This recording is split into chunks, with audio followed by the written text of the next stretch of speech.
Ladies and gentlemen, welcome back. It's time for map number 2 here, and Isolation are up against Team EnVy. I'm Brycey, and bringing you the expert knowledge and the better casting, let's be fair, is Clay. How are you? I'm doing pretty well, man. How about yourself? Right, I'm great. How did you think that first game? Was it a surprise to you with Isolation? I mean, they beat you on that map.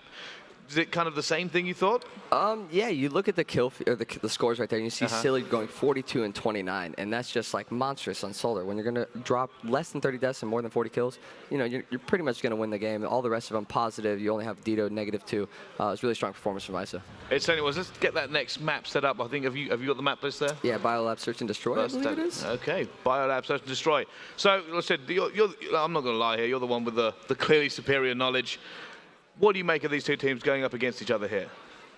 We just lost Biolab Search and Destroy Game 5. We played ISO on some of these maps here, and Isolation really outclassed us on Biolab Search and Destroy. I'm going to be honest with you. We thought we'd fix some of our mistakes, come up with some new strategies, and they just completely outsmarted us, outgunned us. Silly ended up 14 and 2 or something like that. I'm really looking. I hate to say it, you know, I said it the first map, and I'm going to say it again. Just because we played them on this map, ISO is going to win Biolab Search and Destroy. Well, I mean, that's the other interesting thing is that, I'll tell you what, hit that magic button, let's get this underway. That's the other interesting thing is that ISO are coming in with not only hot hands, but hot maps for them as well. They took you down on, so it is very much advantage to Team Isolation here. And EnVy is going to have to rely on maybe their stellar uplink game, which they have been kind of reputed for throughout the tournament, to kind of dig them out the fire. But, I mean, they just lost an uplink to Optic, so it's neither here nor there. It's not looking great for their prospects. And they actually lost Biolab Search and Destroy versus Optic as well. You know, I see EnVy as a team of really good Search and Destroy players. You have Cap, who's like the clutch king. Yuli, who can make those first bloods happen, and then you have Looney, who's just so good with the sniper. I'm honestly saying he's the best sniper in the game. Some of the shots he hits are absolutely unreal. Well, he's not sniping off the break here straight away, so I'm wondering what exactly we are going to see. Probably a vanilla start straight into B, and that's exactly what it looks like. And you see ISO trying to hard counter A, but they actually are picked wrong, and somebody's laying down in purple. They get the kill right there on Looney. That's such a smart play by Havoc. That goes back to what I was talking about, how good of a search player he is. Well, he does manage to get that trade here, back to a 3 versus 3, but what it actually has done there, Clay, is denied any purple control to Team EnVy, so now they have to think about doing something else. And you see, I guarantee Cap right there just called the rotation to A, and they're just all going to push over to A because they know that ISO knows they're B, but you have one guy spotting in blue right now. You see Dito right here looking over towards A, so he's going to see people right there. He just saw J-Cap. He's calling out to his teammates. I guarantee you his teammates are going to make the hard rotation over to A real soon. Dito looking here. Trying to maybe get a pick. He goes for it. It's very dangerous to jump straight in. He is going to try and do something. No. Aqua takes him down, but Silly will trade that one away now. 2 versus 2. Make that a 2 versus 1. It's Llama who has to do something, but his positioning right now for... Oh, no, wait a minute. That was a nice shot right there. And I want to give massive props to J-Cap right there. He was planting the bomb, saw the guy above him jumping, got off the bomb, ended up helping his teammate, and then cleaning up the last kill right there. Him getting off the bomb in that situation literally just won his team that round. Not only that, but he got 3 kills the entire round, so really, J-Cap backpack, and I know you were a big fan of the man himself. But let's go on to the attack with Isolation and see how they counter this. It was a very close round, actually, with a few things could have gone either way. The rotation did work out for Team EnVy, but now on the board with Silly. Let's see what he can make of this, and it's a little bit more passive from them. Yeah, and this is the kind of strategy they used against us. They would slow it down really, really slow, and then at a random time, they would just turn up the speed and the tempo a lot. And you see EnVy getting a little fooled there. They sent 3 to A and saw nobody A, so they're all like, oh, they got to be B. So they're rotating back to B. And you see Isolation's just like, yeah, you guys keep rotating back and forth on the map. We're just going to hang out, and we're going to make our play when we're ready to make the play, when we think we have you guys frazzled enough, and we can hit and have a number advantage. Yeah, and now Havoc, it does look like he's going to try and move into purple here. Silly's going to get first, but it has been picked back by Octane. Looking at Havoc, if he makes this, it will be huge, giving them purple control, but not able to yet. And right now, Isolation are desperately looking for something to kind of pick or move, because they're unsure. They don't have full information about where these players have gone. Oh, Llama with a big plan. He stays alive as well. That's huge to get out there, but it's not enough. It's now a 1v1. J-Cap versus Dito. J-Cap goes for the challenge. Oh, and he hits the canisters. The Ebola canisters. Those things, I think, are my most hated thing in any Call of Duty ever.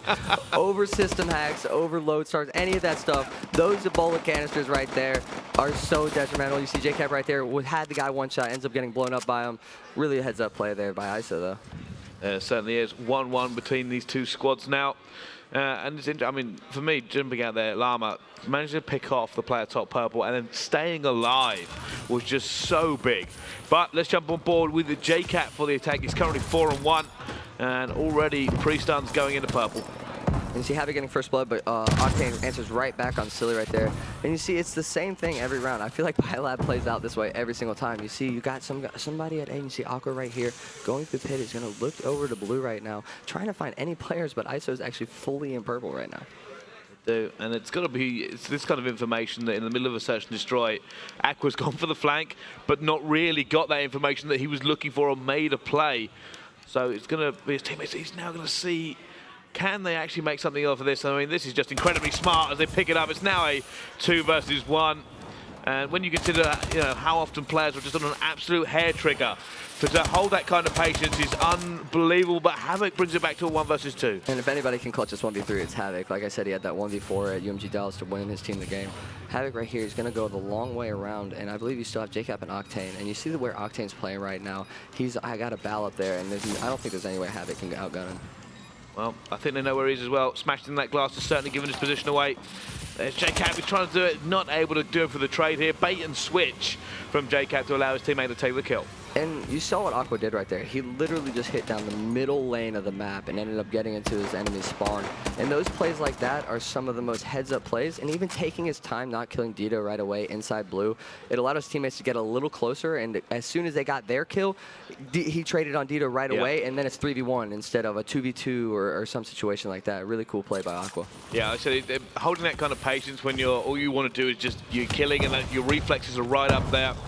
But we're on the attack once more with Isolation, and it does seem like another slow start from them. And we were speaking about the tactic they'll use this against you, and it is an effective tactic. The drawback we didn't speak about is that if you are going to play the slow game, technically, if you can't make anything happen for a while or you don't gain map control, you end up kind of having to rush, and that takes a lot more risk involved, and you can't check every area you'd like to. Exactly, and you see Llama jumping out right there, gets killed by Aqua. JCap answers on Havoc, and then Silly goes right back on JCap, so a 3v2 situation here. And like you said, just that time factor, it really matters a lot. And Dita's really pushed up right here. I don't like him not being near his teammate. If he can get one kill, but unfortunately does not. And see, Silly's in no position to trade right now. Gets sniped, 3-1 right there. Yeah, I mean, not only that, but Dito getting spotted into blue here, especially with how closely stacked they were. It just wasn't really ever going to go well for him unless he could draw a player out into the open, which is maybe what he was hoping to pull someone out of front blue, but it didn't work, so Silly couldn't pick them off. And you know, we, like you were talking about, if you wait too long, then you end up having to rush the situation. Yeah. We ran into that exact same scenario in round 11 on the second map versus Isolation. We waited too long, had 16 seconds to plant the bomb, and it's just too slow. So you got to make sure you're going at like 40-ish seconds, something around there, making sure you have enough time. But you see a hard push here out of EnVy. Fortunately, ISO has sent 3 over there, so this should be a crazy battle right here. Well, it's all about the kickoff. Aqua is jumping straight in. Stuns have been thrown around the map like confetti, but now 3 versus 3. Aqua's still looking for a play. He has bodies with him. It's 3 versus 2. He goes down as well. Oh my goodness, the flood comes straight in.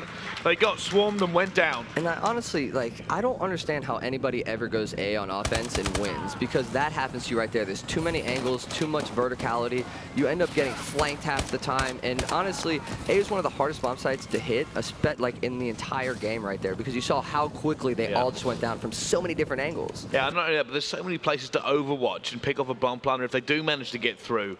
But right now, they're ahead, and it's going to be them on the attack again here. It's Isolation, and anyone you'd actually like to watch their play? Havoc right here. He's the leading on the charge right now. He's just going to go straight out there. Let's see if Isolation can teach me how to go A. He's going to go down. They're still flooding it hard here as they do get the advantage in trades.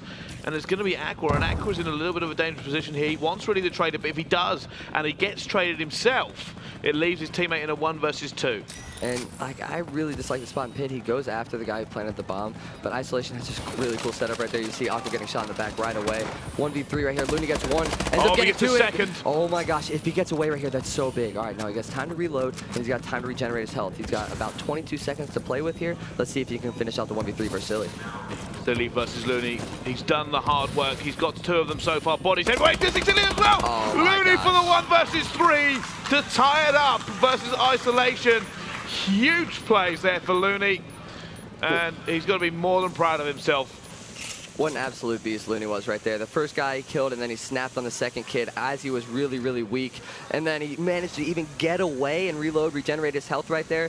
It's all, that's right there is a veteran of Call of Duty. How he played that 1v3 is textbook as Search and Destroy and clutching. Well, I think it's only fair we stay on with him for the attack, and with how badly A's kind of gone for them in the last few attacks, they've probably got to be going B here. And for me, that means getting quick securing of purple. Every time they've been slow here or kind of held off, they've allowed Isolation to re-rotate and kind of stack them out against it. But Looney now going in, he will be the man looking to put some damage down. You can actually see ISO have rotated around once more. So maybe not as quick as they could have pushed it. And I really like the spot you see on your COD cache of vision right there, how he's laying right behind that barrel, or that box on the side of purple. And he's just sitting there looking through the tiniest of cracks right there and trying to gain some knowledge, trying to get some intelligence, see where the opponents are at. And you see EnVy just peeking every corner, looking every single place that they can think. And as Looney comes around this corner, oh, he ends up picking up Havoc. That was an insane kill right there. He gets some information on a guy at green cut, gets stunned, ends up backing away. And they have unfortunately lost that trade as well. Looney's going to have to try and back his team up here. He realistically wanted a battle in this location, especially since his teammate has now gone down. Dido and Silly versus Looney. Can he make another clutch and bring this to 5-2? I mean, he made 4-2 for them last time round. And you see, I think both these players have Bals, and I think Looney knows that, and he's going to try and get as close to him as he can. He thinks the guy's in blue, and he actually guesses right, but he had some terrible timing around that box, or just some really good positioning by whoever was in blue there. 4-3 in favor of EnVy still, but ISO calling their way back in this. They certainly are. I mean, this is just, it seems like massive counterplay from both teams. And it's coming down to these big trades. They seem to both be playing a little bit passive, and it kicks off, and it's whoever has got the better positioning at that split second that the first gunfire erupts. It honestly depends on whose snap is on point and whose positioning is on point, especially on a map like Biolab. When you come flying out of purple, there's just literally an open field in front of you with some cover. It's really hard to check all the angles, and you see ISO going here for this quick A push, but EnVy 3 counters it, hard counter on the A push. Havoc end up getting not first blood, but he does trade the kill from JCap. Octane answering back on Llama. Silly to Octane. Looney snipes Silly. Now it's a 1v2 Havoc versus JCap and Looney. And he managed to do this here. Now, this is the dangerous scenario, right? Yeah, he's going to go down. I was about to say, I mean, the problem with having the bomb and not having it down in that point is that realistically, you're just, for 5 seconds, you're completely helpless. Exactly. There's nothing to do. You've got no information, no cover. You're at the complete whim, especially when they know you are. I mean, he was never going to plant it in that scenario, but he was hoping maybe to bait somebody out or at least do some kind of quick movement and get away. And that was a really cool shot right there from Looney. And if you took a look at his class, he actually had no stock on his sniper. And so that means he's either using a pistol with 2 attachments and no nades, a pistol with 1 attachment and 2 nades, but he's ended up not using his full 13 slot picks. And so it's a really interesting strategy. A lot of pros don't like stock because of the way it happens. And you see EnVy right here trying to close this out, get this last round, and end it right here on map 2. Well, they decided to play passive as well as the guys from Isolation, and last time they played this slow, looking towards purple, it didn't actually go in their favor, but Looney looks like he's just trying to get a peek here, and maybe that's the strategy they're working around. Usually they get a first pick, no! Doesn't manage to make it and has to duck away, heavily damaged. Millimeters away from killing that guy right there. It was really insane how close that shot was, but sometimes when you use a thermal, if you look at the reticle, it's that upside down triangle, or the triangle without a bottom, and it's sometimes really, really difficult to pinpoint accurate that reticle. Well, you see Looney again, they're probably relying on him to try and make a little bit of a pick once more. And yeah, I think that, you know, the great thing that's actually done though, Looney having that sniper has forced Isolation to play a little bit more passive and not peek as much. But now Havoc's in a great position looking for him, has managed to get it, breaks it, looking for JCap, no! Doesn't get the kill. And JCap will get away for the smallest amount of time, but the problem being is what we spoke about, Clay. There's so little time left. What on earth can they possibly do? In a 1v4 situation like JCap, or a 1v4 situation like this, JCap is really, really helpless. Just go for kills, ends up getting blown up by those barrels. Isolation right there getting their 4th round win, and it was such a smart play by Havoc. What he did right there, he knew Looney had a sniper. None of them got picked, none of them peeked really too hard. He knew Looney was going to try and play that side of purple with the sniper, so he got real up close. He knew Looney was probably scoped in somewhere, ends up getting an easy kill on him, and even almost killing the guy off bomb. Yeah, I mean, to be honest with you, how on earth he didn't kill JCap? He was probably worrying about the trade coming in from the kill he got onto Looney. But you know what? Did just enough. JCap ended up just kind of looking around, trying to find anybody that he could engage with. But here we go. Can ISO bring this back to a 5-5? We're on board with Silly to begin with. And once again here, Clay, it's a slow start. And you know, it's when those trades are going down like that, there's a small window of time where you can get the kill and not get traded. And you saw Havoc kind of worried about that. He got the kill and put it like 2 seconds worth of shots in the cab and then got out of there ASAP because you don't want to get traded. You want to keep that numbers advantage. You see ISO, like I said, they play it mad slow when they first start. They're even throwing some smoke grenades down. That's actually really cool to see. Llama smokes out that doorway so he can't be shot, and he still gets sniped by Looney. Super cool snipe by Looney. Probably a jump shot back there with the thermal sniper. 3v4 in favor of EnVy. Let's have a little look at where Looney is watching, and he is going to see Havoc there, but that's information for his squad. We'll see Silly peek as well. Trying to get the snipe, not able to quite get it here. Numbers advantage so heavily in favor of EnVy now, and it's going to be Dino. Dino gets one, does stay alive. Surely the trade has not come in, but 30 seconds left. He's going to have to make a miracle play. That could have been a really huge mistake by Octane, making it a 1v2 instead of 1v3. 1v2s are a lot easier to clutch than 1v3s. I would say at least 2 or 3 times easier to clutch than 1v3s.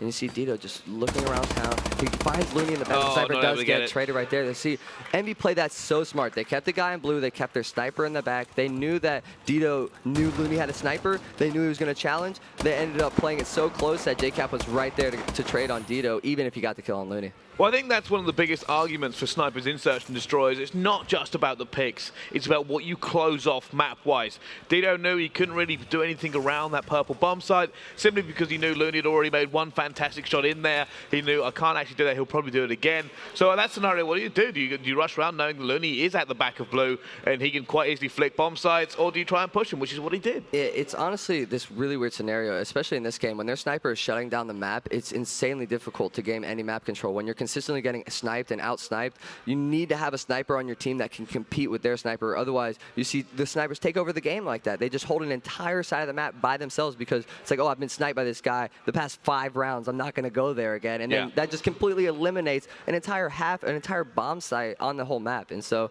when you're playing a sniper like Looney, you need to have a sniper on your team sniping him back and winning some of those snipe battles. Well, there you go. It's now 1-1 between these two squads. Join us after this quick commercial break for map number 3.